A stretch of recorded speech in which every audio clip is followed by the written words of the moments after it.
আসসালামু আলাইকুম। এত রাত্রে আসলে ভিডিও করার মূল একটাই কারণ, সেটা হচ্ছে এখন সময় বাজে রাত 11টা 26 মিনিট। অর্থাৎ এই যে ভিডিওর সকল সরঞ্জাম আমি রেডি করে বসে আছি আপনার আরও 1-1 ঘন্টা আগে।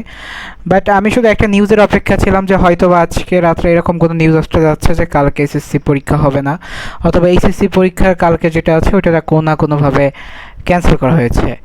তো এখন যদি আপনাদের আমি একটু কিছু জিনিসপত্র দেখাই, সেটা হচ্ছে প্রথমত এই ভিডিওটা যদি আপনারা দেখতেছেন যে পাহাড়ি ঢাল ভারী বৃষ্টিতে চট্টগ্রামের বন্যা, এবং চট্টগ্রাম মানুষের যে জনজীবনটা আসলে কতটা দুর্বিষহ বা কতটা মর্মাহত এটা তো আপনারা দেখতেই পারছেন।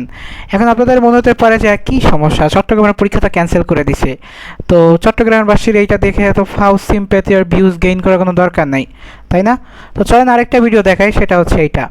এবং এইটা আপনাদের আর কোথাও না, এটা হচ্ছে বাংলাদেশের রাজধানী ঢাকার চিত্র। এবং এই যে রাজধানী ঢাকার চিত্র, এই যে রাজধানী ঢাকায় আধা ঘন্টা বৃষ্টি হইলে যে জলবদ্ধতা সৃষ্টি হয়, এইটার সবথেকে ক্ষতির সম্মুখীন কারা হচ্ছে জানেন? সবথেকে বড় ক্ষতির সম্মুখীন হচ্ছে যারা পরীক্ষার্থী অথবা যারা এইবার এইচএসসি 26 পরীক্ষা দিচ্ছে। তো প্রথমত যে কথা সেটা হচ্ছে কি যে এই যে এইচএসসি 26 পরীক্ষা বা কখন কি হবে না হবে, এই শিডিউলটা আসলে অনেক আগেই তৈরি করা হয়েছিল। অর্থাৎ এই যে 2 জুলাই থেকে পরীক্ষা শুরু হবে, সো যারা আসলে এই রুটিনগুলো তৈরি করে, আমি প্রথমত এদের কাছে আমার প্রশ্ন যে তারা যখন রুটিনগুলো করে তাদের কাছে কি আদৌ কি মানে ক্যালেন্ডারগুলো থাকে কিনা, তারা যে এই টাইমটা একটা বর্ষা ঋতু এবং প্রতিটা বার এই যে স্টুডেন্ট একটা সাফার করে। আমি আজকে সন্ধ্যার সময় একটা মেয়ের ভিডিও দেখলাম, ও এরকম বলতেছে ফেসবুকে যে আমি প্রতিদিন ভিজে পরীক্ষা দিতে যাচ্ছি, প্রতিদিন ভিজে পরীক্ষা দিয়ে আসতেছি, এবং এর ফলে আমার যে শারীরিক অসুস্থতা এটা তো আমার রেগুলার একটা বিষয় থাকতেছে। এবং ওর অনেক সহপাঠী যারা এতটা অসুস্থ, জাস্ট পরীক্ষা দেওয়া মানে দিবে ওইটাই তাদের সেরকম, তারা তাদের যে আটমোস্টটা পারফরমেন্স ওইটা তারা করতে পারতেছে না। এখন সন্ধ্যাতে অনেকেই অনেক আশা করছিল যে হয়তোবা এটা নিয়ে শিক্ষা মন্ত্রণালয় কোনো বিবৃতি দিবে, এবং শিক্ষা মন্ত্রণালয় হয়তোবা কোনো কিছু খুব শীঘ্রই জানাবে, এবং শিক্ষা মন্ত্রণালয় সেটা যথারীতি একটা বিবৃতি দেয়। তো আমরা যদি বিবৃতিটা দেখি, সেটা হচ্ছে এখানে বিবৃতিটা সন্ধ্যার সময় এটা হয়েছে, এটা একটা প্রেস বিজ্ঞপ্তি। তো এখানে বলা হয়েছে যে সংশ্লিষ্ট সকলের অবগতির জন্য জানানো যাচ্ছে যে মাধ্যমিক উচ্চ শিক্ষা বোর্ড ঢাকা, রাজশাহী, কুমিল্লা, যশোর, সিলেট, বরিশাল, দিনাজপুর, ময়মনসিংহ এবং বাংলাদেশের মাদ্রাসা বোর্ড ও কারিগরি বোর্ডের, অর্থাৎ এটা হচ্ছে চট্টগ্রাম বোর্ড ব্যতীত আওতাধীন সকল বোর্ডের পরীক্ষা পরবর্তী নির্দেশনা নেওয়া পর্যন্ত নির্ধারিত তারিখ ও সময়সূচি অবধি অনুষ্ঠিত হবে। অর্থাৎ আমরা যে আশা থেকে ছিলাম, অর্থাৎ কালকের আমরা জানি যে কালকে যারা অর্থাৎ বিজ্ঞান বিভাগের আছে তাদের হচ্ছে পত্র প্রথম পেপার, অর্থাৎ এইটার পরীক্ষা আছে, যারা বাণিজ্য আছে তাদের যে বিষয়টি পরীক্ষা আছে, এবং মানবিকের হচ্ছে যুক্তিবিদ্যা দেখলাম আমি যেটা যতদূর দেখছি। তো এবং বাণিজ্য ইউনিটের হচ্ছে হিসাব বিজ্ঞান পরীক্ষা, অর্থাৎ বলা যেতে পারে যে মোস্ট ক্রুশাল এক্সাম হচ্ছে কালকে শুরু হচ্ছে।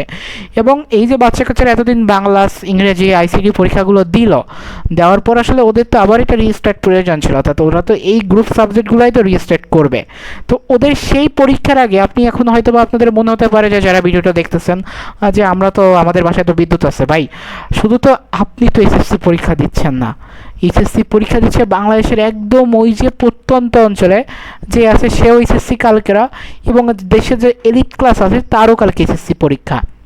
এখন কথা হচ্ছে বিগত 2-3 দিন যাবৎ তার যেই বৃষ্টিটা হচ্ছে এইটার কারণে কি হচ্ছে, অনেকের বাসা থেকে আসলে অনেকের বাসায় মাজা পানি, আমরা দেখেন এই যে পোস্টারে দিয়েছে যে অনেকে হয়তো বা মাজা পানি সাফার করা লাগতেছে, অনেকের বাসায় পানি ঢুকে গেছে। ইভেন আমাদের বাসার রাস্তা এতটা উঁচু, তারপরেও আমাদের রাস্তার উপর দিয়ে অলমোস্ট জোয়ার গেছে আজকে বিকাল অবধি। তো এই যে টাইমটা, এই টাইমটাতে বেশিরভাগ এলাকার বাংলাদেশের বিদ্যুৎ অফিসগুলো তো তারা তো খুবই সচেতন, অর্থাৎ আকাশে কোথাও না কোথাও মেঘ করলে তাদের বিদ্যুৎ লাইনটা হচ্ছে সবার আগে অফ হয়। তো এই বাচ্চা কাচ্চাগুলো এরা আসলে কি পড়বে না পড়বে আসলে আমার তো এটা মাথায় আসতেছে না। এখন অনেক সুশীল লোক বলতে পারে যে সারা বছর কি করছে এরা, পরীক্ষার আগে কেন পড়া লাগবে। আসলে সারা বছর যতই পড়ুক এদের তো একটা রিভিশনের ব্যাপার তো আছে। তো আমি আসলে মাননীয় শিক্ষামন্ত্রী আসলে আপনার বরাবর একটা কথা বলতে চাই, সেটা হচ্ছে আপনি আসলে আমাদের খুবই একজন প্রিয় মানুষ, এবং আমি বরাবরই বলি যে এইবার যে সরকার বা যে মন্ত্রণালয় আছে, অর্থাৎ এই মন্ত্রণালয়ের সকল মন্ত্রী আসলে তাদের কাজের প্রতি প্যাশনেট, বাট আপনি আসলে শিক্ষা মন্ত্রণালয় বা শিক্ষামন্ত্রী খুবই প্যাশনেটলি আপনি আসলে শিক্ষামন্ত্রী হয়েছেন। তো আপনার প্যাশন, এবং আপনি জানেন যে একটা স্টুডেন্ট আসলে কতটা স্ট্রাগল করে, এবং আপনি কিন্তু এই বিষয়টা বুঝেই তাদের জন্য সিদ্ধান্ত দেন। তো আশা করি আপনি যখন সিদ্ধান্তগুলো নেবেন অবশ্যই আপনি সকল বিষয় চিন্তা করে সিদ্ধান্ত নেন। তো এই যে স্টুডেন্টগুলো আছে এদের একটু বিষয়টা যদি আপনি আরেকটু ভেবে দেখতেন। আমি এমন আশা করি না যে আপনারা 3টার সময়, অর্থাৎ গতবার যে যেমন মাইলস্টোনের যেই আপনার দুর্ঘটনা হলো, আপনারা রাত 12টার ভিতরে তখন তৎকালীন যারা ছিল তারা ঘোষণা দিয়ে দিল যে না পরীক্ষা টরীক্ষা কিছু ক্যান্সেল করবো না, আমরা পরীক্ষা নিব। হঠাৎ করে রাতে কালকেরাও যখন ঘোষণা আসলো বিভিন্ন সোশ্যাল মিডিয়া যে আচ্ছা কালকে কেউ পরীক্ষা দিতে যাবে না, তখনই রাত 3টার দিকে একটা বিজ্ঞপ্তি দিল যে আচ্ছা কালকের পরীক্ষা বাতিল। তাহলে এই যে কথা, রাত 3টার সময় ম্যাক্সিমাম জায়গায় কিন্তু বিদ্যুৎ নাই। সো এই বাচ্চা কাচ্চা কিন্তু এইগুলো তারা নিউজ পাবে না। এবং আরেকটা নিউজ যদি দেখি যে এটা ডেইলি ক্যাম্পাসে প্রকাশিত হয়েছে, সেটা হচ্ছে দেখেন যে দেশের ঢাকা সহ 5 বিভাগে আগামী 48 ঘন্টা কিন্তু ভারী বর্ষণের একটা সংখ্যা রয়েছে। এবং আপনি যদি নিউজটা খুব ভালো করে দেখেন তো এখানে দেখবেন যে দেশের উত্তরাঞ্চল সহ বিভিন্ন বিভাগে চলমান বর্ষণও আরও তীব্র হওয়ার সংখ্যা দেখা দিয়েছে। অর্থাৎ এই যে বৃষ্টি বা এই যে বর্ষণ হচ্ছে এটা কিন্তু থামতেছে না, এইটা কন্টিনিউসলি হবে। এবং আপনি এই নিউজটা যদি দেখেন যে বিশেষ করে রাজশাহী, রংপুর, ময়মনসিংহ, সিলেট এবং ঢাকা বিভাগের কোনো জেলায় আগামী 48 থেকে 72 ঘন্টা 200 থেকে 300 মিলিমিটার অতি ভারী বৃষ্টি হতে পারে। যেখানে আমার দেশের গড় বৃষ্টিপাতই হচ্ছে 200 প্লাস সামথিং, সেখানে 200 থেকে 300 যখন মিলিমিটার বৃষ্টি হচ্ছে, তো একটা বাচ্চা যখন পরীক্ষা দিতে যাবে অবশ্যই ভিজে যাবে।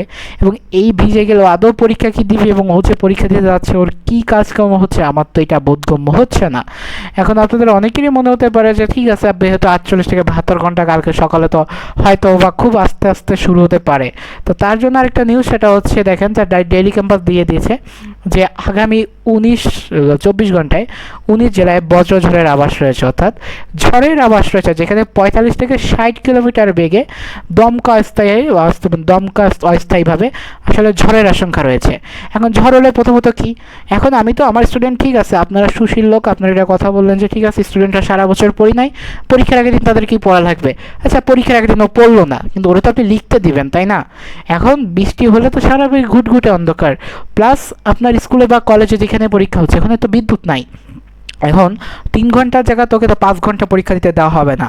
বা এমন তো না যে বাবা তুমি আজকে 1.5 ঘন্টা দিছো, আচ্ছা ঠিক আছে আজকে 1.5 ঘন্টা পরীক্ষা দিছো, যেহেতু 1.5 ঘন্টা পরীক্ষা দিয়েছো বিদ্যুৎ নাই, কালকে এসে বাকি 1.5 ঘন্টা দিও। বা তুমি বাসায় নিয়ে যাও, বাসায় নিয়ে যখন বিদ্যুৎ আসবে লিখে কালকে জমা দিয়ে যেও, এরকম তো আসলে সুযোগ নেই। তো ওই যে বিদ্যুৎহীন যে অবস্থায় আছে বা যে ও যে বিদ্যুৎ ওই অবস্থাও কীভাবে পরীক্ষা দিবে।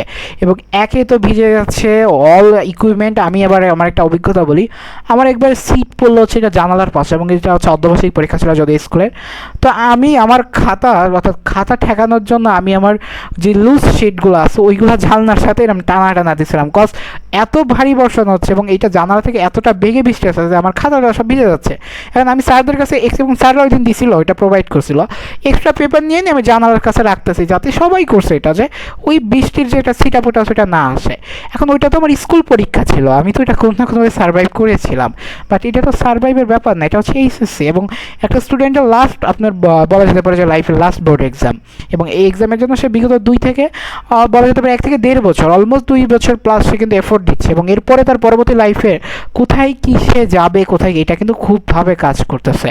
এবং আপনি দেখেন যে আবহাওয়া পূর্বাভাস অফিসে বলা হয়েছে যে রংপুর, রাজশাহী, দিনাজপুর, পাবনা, বগুড়া, টাঙ্গাইল, ময়মনসিংহ, যশোর, কুষ্টিয়া, ঢাকা, ফরিদপুর, খুলনা, বরিশাল, পটুয়াখালী, নোয়াখালী, কুমিল্লা, চট্টগ্রাম, কক্সবাজার এবং সিলেট অঞ্চলের উপর দিয়ে দক্ষিণ পূর্ব দিক দিয়ে 45 থেকে 60 কিলোমিটার বেগে অস্থায়ী দমকা হাওয়া বা ঝড়ো হাওয়া বেয়ে যেতে পারে। এবং এটার ফলে যেটা হবে অবশ্যই ওরা লোডশেডিংটা ফেস করবে। এবং 1 নং আপনার সতর্ক সংকেত দেখানো হচ্ছে। এখন আমি মনে করতেছি আপনার সতর্ক সংকেত খুব লোয়েস্ট সংকেত। পরীক্ষার টাইমে যদি এই ঝড়টা শুরু হয় সেই টাইমে ওরা কি করে এটাকে সামলাবে।